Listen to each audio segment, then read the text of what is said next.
Lord. आप सभी लोगों को आज गुरुवार के दिन में आराध्य यूट्यूब चैनल में आपको स्वागत है। आइए आज प्रभु का संदेश सुनेंगे। कल तक अपन उपमान या सादृश्य को व्याख्या कैसे करना है उसके बारे में 4 नियम है। 4 नियम के द्वारा जो उपमान का सारांश अपन बताना है। कल तक वहां तक अपन सुने हैं। तो आज अपना ध्यानांश है कि जो भविष्यवाणी को किस तरीके से व्याख्या करना। क्या है भविष्यवाणी को? पवित्र बाइबल में भविष्यवाणी है ही, तो भविष्यवाणी को कैसे व्याख्या करना है उसके बारे में आज से अपन ध्यान करेंगे। तो सुनिए, आज पृथ्वी में बहुत सारे धार्मिक ग्रंथ है। एक एक धर्म का एक एक धर्म ग्रंथ है, वो पवित्र ग्रंथ बोल के उनके उनके धर्म के बारे में कहा जाता है। अपना धर्म, ईसाई धर्म का पवित्र ग्रंथ क्या है? पवित्र बाइबल है। तो दूसरे धर्म ग्रंथ यहाँ अपने बाइबल के बीच में बहुत बड़े फर्क है। तो सारे धर्म ग्रंथ से पवित्र बाइबल का ग्रंथ की विशेषता बहुत अधिक है। तो बाइबल की महानता क्या है? दूसरे धर्म ग्रंथ से अगर तुल्य करने से, दूसरे ग्रंथ से देखने से पवित्र बाइबल की महानता क्या है उसके बारे में इससे पहले ही चितौनी में अपन ध्यान कर रहे हैं। परमेश्वर ने उनके गणित चमत्कार के द्वारा पवित्र बाइबल को लिखाया है। 1600 साल 40 जनों भविष्यवक्ताओं के द्वारा। वो एक ही नहीं और एक विशेषता है, वो आज अपन सुनेंगे। पवित्र बाइबल की महानता ये है कि भविष्य के बारे में पवित्र बाइबल बताते हैं। होने वाले संभव, आने वाले, क्या भविष्य में क्या होने वाले है उसके बारे में भविष्य बताते हैं पवित्र बाइबल। और कोई भी ग्रंथ नहीं बताते हैं, सिर्फ पवित्र बाइबल बताते हैं। ये है बाइबल की महानता। समझ में? बाइबल की महानता यह है कि और कोई दूसरा धर्म के ग्रंथ भविष्य में क्या होने वाला है नहीं बताते। सिर्फ पवित्र बाइबल ने भविष्य में क्या होने वाला है ठीक रीति से बताते हैं। समझ में? तो कैसे आए मनुष्यों या कुछ दूसरे धर्म ग्रंथ या और कुछ पुस्तक को अपन देखने से हर एक पुस्तक या हर एक ग्रंथ ये बताते हैं कि पिछले, इसका मतलब भूतकाल में क्या हुआ वो बताते हैं, और वर्तमान में क्या हो रहे हैं वो कुछ समय तक बताएगा, लेकिन भविष्य में क्या होने वाला है कौन सा भी नहीं बताएगा। और कोई मनुष्य भी भूतकाल में क्या हुआ है बताते हैं, वर्तमान में क्या हो रहे बता, भविष्य में क्या होने वाला कोई भी बताते नहीं। कल क्या होने वाला है उसके बारे में बता रहे सिर्फ बाइबल ग्रंथ में। इसीलिए देखिए याकूब की पत्री 4 का अध्याय 14 वचन में, देखिए याकूब की पत्री 4 का अध्याय 14 वचन में याकूब भक्त जी ने ये पूछ रहे हैं कि देखो, और यह नहीं जानते कि कल क्या होगा। यह नहीं जानते हैं कि कल क्या होगा। कल कौन बताते हैं कल क्या होने वाला है? कोई बताने वाला है तो परमेश्वर बिल्कुल बताएगा। अगर भविष्य जो बता रहे हैं, भविष्य बताने वाला बिल्कुल परमेश्वर ही होगा। क्योंकि देखिए एशिया का ग्रंथ 41 अध्याय, एशिया का ग्रंथ 41 अध्याय 20 वचन से 20 का वचन से अपन देख सकते हैं। 41:20 से देखो, 41:20 वचन से, जिससे लोग देखकर जान ले और सोचकर पूरी रीति से समझ ले कि यह यहोवा के हाथ का किया हुआ और इस्राएल के पवित्र का सुझा हुआ है। यहोवा कहता है अपना मुकद्दम लड़ो, याकूब का राजा कहता है अपने प्रमाण दो। वे उन्हें देखकर हमको बताए कि भविष्य में क्या होगा। पूर्व काल की घटनाएं बताओ कि आदि में क्या क्या हुआ, जिससे हम उन्हें सोचकर जान सके कि भविष्य में उनका क्या फल होगा। या होने वाली घटनाएं हमको सुना दो। भविष्य में जो कुछ घटेगा वह बात बताओ, तब हम मानेंगे कि तुम ईश्वर हो। भला या बुरा कुछ तो करो कि हम देखकर चकित हो जाए। ये देखिए, अब भविष्य में क्या होने वाला है, पूर्व काल में क्या हुआ और भविष्य में क्या होने वाला है वो बताइए, तब हम मानेंगे तुम ईश्वर हो। एशिया का ग्रंथ 41 में परमेश्वर कह रहे हैं यहोवा ही भविष्य को जानते हैं, यहोवा ही भविष्य को बताने वाला है। और यही एशिया का ग्रंथ 44 अध्याय 7वां वचन में भी देखो। एशिया का ग्रंथ 44 अध्याय 7वां वचन में 44 और 7 में भी देखिए, और भविष्य के बाद जब जब से मैंने प्राचीन काल में मनुष्यों को ठहराया, तब से कौन हुआ जो मेरे समान उसको प्रचार करे, या बताए, या मेरे लिए रचे अथवा होनहार बातें पहले ही से प्रकट करे। मत डरो और ना भयभीत हो। क्या मैंने प्राचीन काल ही से ये बातें तुम्हें नहीं सुनाई और तुम पर प्रकट नहीं की? तुम मेरे साक्षी हो। क्या मुझे छोड़ कोई और परमेश्वर है? नहीं, मुझे छोड़ कोई चट्टान नहीं की किसी और को नहीं जानता। ये देखिए, प्राचीन काल से भविष्य काल को बताने वाला और कोई है मुझे छोड़कर? मैं हूं यहोवा, मैं हूं ईश्वर हूं। इतने स्टैंडर्ड, इतने सबूत ने बड़े गवाही दे रहे हैं यहोवा है ने। यहोवा प्राचीन काल से, आदि से क्या हो रहे हैं, आदि में क्या हुआ है, अब क्या होने वाला है, युगांत में क्या होने वाला है, सब बताने वाला है यहोवा परमेश्वर, और कोई नहीं। तो इसीलिए देखिए, दूसरे दूसरे धर्म ग्रंथ ये बताते हैं कि दूसरे धर्म का पुस्तक प्राचीन काल में क्या हुआ ठीक रीति से बताते हैं, लेकिन पवित्र बाइबल ने भविष्य में क्या होने वाला है भविष्यवाणी दे रहे हैं, भविष्य में होने वाले संभव को बता रहे हैं।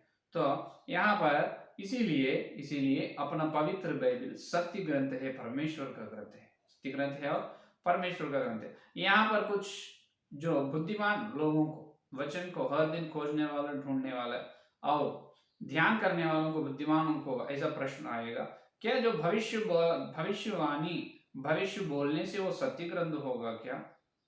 भविष्य बोल रहे इसीलिए पवित्र बाइबल परमेश्वर का ग्रंथ है, तो भविष्यवाणी बहुत लोग बोले हैं, फिर वो लोग सभी लोग परमेश्वर हो सकता क्या? ये प्रश्न आपके मन में है या नहीं? क्या भविष्य बोलने वाले परमेश्वर कह रहे हैं आप? तो पवित्र बाइबल भविष्य बोल रहे हैं, इसीलिए भविष्य के बारे में, भविष्य काल के बारे में बता रहे, इसीलिए पवित्र ग्रंथ बाइबल परमेश्वर का ग्रंथ है बोल रहे। लेकिन कुछ लोग, कुछ इंसान भी भविष्य काल में क्या होने वाले वो बताए ना, वो भी हुआ, तो वो लोग परमेश्वर है क्या? ये सही प्रश्न आपके मन में आते हैं। उदाहरण के लिए देखिए, यहाँ पर भविष्य के बारे में बताया है, तो हिंदुस्तान में आंध्र राज्य के जो पोतुलूरी वीर ब्रह्मेंद्र स्वामी जी का नाम है पोतुलूरी वीर ब्रह्मेंद्र स्वामी जी। उस स्वामी जी ने बताया भविष्य में क्या होने वाला है। और फ्रेंच देश का एक जो भविष्य प्रॉफिट, फ्रेंच देश का और एक भविष्यवक्ता नोस्ट्राडेमस जो भविष्यवक्ता है फ्रेंच देश का, उन्होंने भविष्यवाणी बताया भविष्य काल में क्या होने वाला है। उन्होंने जैसा बताया वैसा ही हुआ है और हो रहे हैं। और यहाँ पर हिंदुस्तान में आंध्र राज्य से एक स्वामी वीर ब्रह्मेंद्र स्वामी ने बताया भविष्य में क्या होने वाला है।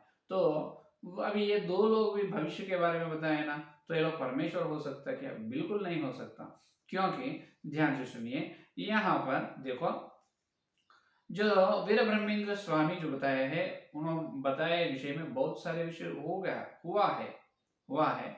और नोस्ट्राडेमस भविष्यवक्ता जो है फ्रेंच, उन्होंने एक विश्वासी है, ईसाई धर्म का विश्वासी है। नोस्ट्राडेमस भविष्यवक्ता जो भविष्य के बारे में भविष्यवाणी दी, वो हुआ है और हो रहे हैं। इसका मतलब उनके द्वारा पवित्र यीशु मसीह परमेश्वर ही उनको इस्तेमाल करके भविष्यवाणी देगा, है या नहीं? उन्होंने विश्वासी है, उन्होंने कैसे भी ईसाई समुदाय के है, परमेश्वर का बेटा है नोस्ट्राडेमस। तो नोस्ट्राडेमस जी के मुंह में पवित्र परमेश्वर ही उनका वाणी रखे होंगे और उन्होंने भविष्यवाणी को बताया, तो इसीलिए वो हो रहे हैं। तो इसके पीछे कौन है? यीशु मसीह है, पवित्र परमेश्वर ही है। और तो स्वामी जी के, वीर ब्रह्मेंद्र स्वामी के बारे में क्यों नहीं उन्होंने भविष्यवाणी जो बताया है वो क्यों नहीं बोलते हैं? इसीलिए नहीं बोलते हैं कि जो ब्रह्मेंद्र स्वामी ने ये बताया कि भविष्य में क्या होने वाला है, सिर्फ कुछ विषय के, कुछ बातों के बारे में बताए, लेकिन नरक से बचाने के रास्ता, स्वर्ग में जाने वाले, नरक से बचाकर स्वर्ग को जाने वाले रास्ता, किसी मार्ग तो नहीं बताए ब्रह्मेंद्र स्वामी। ध्यान से सुनो, पवित्र बाइबल भविष्य काल के बारे में बता रहे, इसीलिए पवित्र बाइबल ही परमेश्वर का ग्रंथ नहीं होते, इसीलिए परमेश्वर का ग्रंथ होते हैं कि पवित्र बाइबल में ये लिखा गया है कि भविष्य में होने वाले विषय लिखा गया है। और आदमी, जो इंसान, मानव जाति के लोग, नरक से कैसे बचना है और स्वर्ग में कैसे जाना है, स्वर्ग जाने वाला रास्ता क्या है, मार्ग क्या है, वो अच्छे तरह से दिखाए है पवित्र बाइबल। और कौन सा ग्रंथ नहीं दिखाए। तो ब्रह्मेंद्र स्वामी ने सिर्फ भविष्य में होने वाले कुछ बातों के बारे में ही बताया है, लेकिन नरक से बचकर स्वर्ग को जाने वाले, स्वर्ग को जाने के लिए अपन क्या करना है, कौन से कहाँ पर विश्वास करना, कौन जिनको विश्वास करना है, कौन से मार्ग में चलना है, वो कोई विषय कोई बात बताए नहीं। तो इसीलिए पवित्र बाइबल एक ही क्या होता है, परमेश्वर का ग्रंथ है। प्राचीन काल में बता रहे, भविष्य काल में बता रहे, सबसे सबसे ऊंचे बात यह है कि मनुष्यों नरक से बचकर स्वर्ग को जाने वाले रास्ते पवित्र बाइबल ने बता रहे हैं। क्योंकि अभी प्रेरितों के काम में ऐसा लिखाया है कि और धरती पर और कोई नाम पे उद्धार नहीं होगा, सिर्फ यीशु मसीह के नाम में उद्धार होगा। सिर्फ यीशु मसीह के रास्ते, यीशु मसीह के मार्ग से ही, मार्ग के द्वारा ही चलने से अपन स्वर्ग में जाते, और कैसे भी नहीं जाते। पवित्र बाइबल बताए, और कोई ऐसे भविष्यवाणी नहीं दिए। भविष्यवाणी का मतलब यह है कि मनुष्य नरक से बचना है, नरक को कैसे बचना, पापों की क्षमा कैसे होती है, और स्वर्ग में अपन कैसे जाना है। स्वर्ग है भविष्य काल है या नहीं, नरक है भविष्य काल, वो बचना है, उधर चलना है, तो वो है असली भविष्यवाणी। तो ब्रह्मेंद्र स्वामी ने वो कुछ नहीं बताया है। और एक बात यह है कि जो आंध्र राज्य का, हिंदुस्तान के आंध्र राज्य का ब्रह्मेंद्र स्वामी ने यह बताया है कि यीशु मसीह का दिव्यागमन के बारे में बताया। क्या बताया? यीशु मसीह का दिव्यागमन के बारे में उन्होंने ऐसा बताया कि जो वीर भोग वसंत रायडू सफेद घोड़ा पर आते हैं बोल के लिखा है उनके पुस्तक में। क्या है? वीर भोग, एक वसंत रायडू नाम है। वसंत का मतलब वसंत ऋतु है, वसंत का मतलब ऋतु। इन्हों कौन है? जो ब्राइड ग्रूम, इसका मतलब दुल्हन है। वसंत ऋतु किन की सूचना दे रहे हैं? जो वसंत ऋतु में क्या होते हैं, नए नए पत्ते आते हैं, है या नहीं? पूरा हरा रंग वसंत ऋतु से निकलता है, पूरे नए नए पत्ते निकलता है। इसका मतलब सफल होने का, अच्छे आनंद का तुल्य है वसंत ऋतु। तो वसंत रायुडू सफेद घोड़ा पर बैठ के आता है बोल के ब्रह्मेंद्र स्वामी ने बताया, भविष्यवाणी बोला है। इसका अर्थ यह है कि प्रकाशित वाक्य में बताया है अपना दुल्हन आने वाला है। कहां पर? सफेद घोड़ा पर, सफेद घोड़ा पर अपना दुल्हन आने वाला है, कलीसिया को ले जाने वाला। प्रकाशित वाक्य वही बता रहे। तो वहां पर वसंत रायुडू, यहाँ पर दुल्हन, दो भी एक ही है, दो भी एक ही है। आनंद की सूचना है। वसंत ऋतु, नए नए नए पत्ते, अभी दुल्हन आना है तो अपने कलीसिया को स्वर्ग में ले जाना है, बराबर तुल्य है वो, है या नहीं? तो इसीलिए ब्रह्मेंद्र स्वामी जी ने यह बताया है कि यीशु मसीह का दिव्यागमन के बारे में, और जो उन्होंने बताया प्राचीन काल के बारे में हुआ है, और भविष्य में ऐसा बताया है कि एक सुअर ने क्या करते हैं, हाथी को जन्म देते हैं। क्या है? एक सुअर की पेट से हाथी जन्म होते हैं, वो हुआ है। और ब्रह्मेंद्र स्वामी ने बताया एक विधवा सारे हिंदुस्तान को शासन करती है, सारे हिंदुस्तान को रूल करती है। एक विधवा स्त्री सारे हिंदुस्तान को रूल करती है, वो भी हुआ है। हिंदुस्तान का जो प्राइम मिनिस्टर, प्रधानमंत्री बन चुकी है इंदिरा गांधी जी ने। इंदिरा गांधी जी ने उनके हस्बैंड के पति का डेथ मरने के बाद इंदिरा गांधी जी ने क्या हुआ है, उन्होंने अपने हिंदुस्तान का प्रधानमंत्री बन चुकी है। तो वो भविष्यवाणी है, हुआ है, ब्रह्मेंद्र स्वामी जो बोला हुआ है। और यीशु मसीह का दिव्यागमन के बारे में उन्होंने बताया। अभी वहां पर भी ये गवाही दे सकते अगर ब्रह्मेंद्र स्वामी जी को भी यीशु मसीह इस्तेमाल करके उनके दिव्यागमन के बारे में उनके द्वारा लिखा है। क्या है? यीशु मसीह ब्रह्मेंद्र स्वामी को इस्तेमाल करके उनके द्वारा यीशु मसीह उनके दिव्यागमन के बारे में भी लिखा है। तो यहाँ पर विषय यह है कि भविष्यवाणी का मतलब जो भविष्य बता रहे हैं, सिर्फ भविष्य बताने से पवित्र बाइबल परमेश्वर का ग्रंथ नहीं हो सकता। मनुष्यों, भविष्य में मनुष्यों की स्थिति क्या होने वाला है, पाप से कैसे बचना है, नरक से कैसे बचना है, स्वर्ग में कैसे जाना है, वो बता रहे। सिर्फ पवित्र बाइबल अकेला ही बता रहे। नरक के बारे में और स्वर्ग को जाने वाला रास्ते दिखा रहे हैं पवित्र बाइबल। और बाइबल के अंदर जो भविष्यवाणी है, हर एक भविष्यवाणी हो रहे है और होने वाला है भविष्य काल में। और देखिए, जैसा रोम साम्राज्य और बबलोन की साम्राज्य और फारसी, मादी फारसी, रोम और यूनानी साम्राज्य, ये पूरा संसार को, ये चार साम्राज्य रूल होते हैं संसार में, धरती में बोल के पवित्र बाइबल बताए। वैसा ही हो चुका है, वैसा ही हुआ है। रोम साम्राज्य हो गए, यूनानी साम्राज्य हो गए, बबुलोन साम्राज्य, माली फारसी साम्राज्य हो चुके हैं, और आखिरी में और एक साम्राज्य आने वाला है यानी प्रकाशित वाक्य में ठीक रीति से भविष्यवाणी बता रहे हैं भविष्य काल में होने वाले बात पवित्र बाइबल। हालेलुया, समझ में। तो देखिए, तो अभी भविष्यवाणी अपन व्याख्या करते हैं। अपन क्या है, अपना ध्यान क्या है, भविष्यवाणी को किस प्रकार से व्याख्या करना। तो भविष्यवाणी को अपन व्याख्या करते जब ठीक रीति से व्याख्या करना, नहीं तो यहाँ पर भी बहुत झूठ शिक्षा निकलता है। अपन ठीक रीति से पहले ध्यान करना है, जो भविष्य के बारे में बता रहे हैं पवित्र बाइबल के वचन, वो वचन को पहले अच्छे तरह से ध्यान करना है और ठीक श्रद्धा से उसको व्याख्या करना। उनको व्याख्या करते जब वो व्याख्या के सारांश जो भविष्यवाणी के बारे में आप संदेश दे रहे हैं, वो सारांश से अपना आत्मिक जीवन में भी अपन बढ़ना है और कलीसिया भी वृद्धि होना है, इसलिए ठीक रीति से व्याख्या करना। तो भविष्यवाणी देखिए, बाइबल के अंदर जो भविष्यवाणी है, जो भविष्य काल में होने वाला, वो देखिए होने वाले जो है भविष्यवाणी पूरे होने वाला है, उस पर अपन प्रत्येक श्रद्धा रखना है। क्या है, पवित्र बाइबल में जो लिखाया है परमेश्वर ने भविष्य काल में होने वाले बातें, तो वो भविष्य काल में होने वाले बातों का अपन व्याख्या करते जब अच्छे तरह से प्रत्येक श्रद्धा उस पर रखना है। तो उस पर श्रद्धा रखना है तो ऐसा करना है, भविष्यवाणी कभी भी 3 प्रकार से पूर्ति होती है। क्या है, भविष्यवाणी कभी 3 प्रकार से पूर्ति होती है। वो 3 प्रकार क्या है, कल के संदेश में सुनेंगे।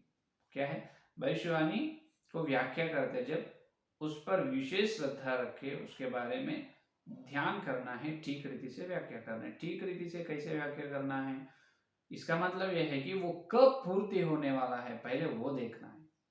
भविष्यवाणी है, प्रकाशित वाक्य है, तो प्रकाशित वाक्य में भविष्यवाणी है, दानियल का ग्रंथ भविष्यवाणी में, तो दानियल का ग्रंथ प्रकाशित वाक्य में जो भविष्य के बारे में बताया है, तो उसको आप व्याख्या करें। व्याख्या करने से पहले जो मूल वचन आप ले रहे हैं उस पर प्रत्येक श्रद्धा रखना है, और वो भविष्यवाणी कब पूर्ति होने वाला है, कब पूर्ति होने वाला है वो पहले तुम मालूम करना है। मालूम करके ठीक रीति से व्याख्या करना। तो कब पूर्ति होते हैं, हर भविष्यवाणी 3 प्रकार से पूर्ति होते हैं। हर भविष्यवाणी 3 प्रकार से पूर्ति होती है। वो 3 प्रकार कैसे पूर्ति होती है, उसके द्वारा कैसे व्याख्या करना, वो कल के संदेश में सुनेंगे। ठीक है, तो आज का संदेश ये है कि पवित्र बाइबल ही परमेश्वर का ग्रंथ है। पवित्र बाइबल लिखा है परमेश्वर ही त्रिकाल परमेश्वर है, पूर्व काल और वर्तमान और भविष्य काल में बता रहे। क्योंकि कोई भी व्यक्ति और भविष्य के बारे में बताने से वो परमेश्वर नहीं हो सकता। भविष्य के बारे में भी बताना और मनुष्यों को भविष्य में आगे स्वर्ग है और नरक है, उससे नरक से बचकर स्वरूप को कैसे जाना वो भी बताना, जब भी वो परमेश्वर होता है, नहीं तो नहीं हो सकता। यहोवा बताया है आदि में क्या हुआ, अभी क्या हो रहा है, युगांत में क्या होने वाला, ये युग अंत होने के बाद भी क्या हो रहा है, ये पूरे पूर्व युगों के बारे में, सनातन काल को, आज को, आने वाले युगों को, तीनों को बता रहे हैं पवित्र बाइबल। तो ये एक ही पवित्र परमेश्वर का ग्रंथ है, परमेश्वर का ग्रंथ। हालेलुया, यह है बाइबल की महानता। ठीक है, और कल के संदेश में भविष्यवाणी को 3 प्रकार कैसे पूर्ति होती है उसके बारे में ध्यान करेंगे। आइए संदेश को लेने की प्रार्थना। हालेलुया, स्तुति धन्यवाद करते हैं यीशु मसीह। इस गुरुवार के दिन तुम्हारे पवित्र आत्मा के द्वारा तुम बेसत्य संदेश के लिए धन्यवाद करते हैं प्रभु। आए हम प्रभु भविष्यवाणी को किस प्रकार से व्याख्या करना है उसके बारे में हमको बताया प्रभु। भविष्यवाणी 3 प्रकार से पूर्ति होती है, और 3 प्रकार के बारे में और कल के संदेश में हम ध्यान करने का अनुरोध है। और प्रभु पवित्र बाइबल की महानता यह है कि भविष्य में होने वाले बातों ठीक रीति से आप बताए, और प्रभु और कोई धर्म ऐसा न बता सकते प्रभु। आपको बहुत धन्यवाद करते हैं जितने लोग संदेश और सुने हर एक अंदर संदेश फल प्रभु, और कल मिलते हैं जो वचन की गहराई मिलने का अनुग्रह है। इस सारी प्रार्थना को यीशु मसीह के नाम से मांगते हैं पिता, आमीन आमीन। परमेश्वर का प्रेम से अनुग्रह पवित्र आत्मा की सहभागिता इस दिन लेकर प्रभु ने सारे भक्तों को विशेष रूप से हर दिन चितौनी को वचन को ठीक रीति से व्याख्या करने वालों को सर्वदा साथ रहेगा। आमीन आमीन आमीन। Praise the Lord.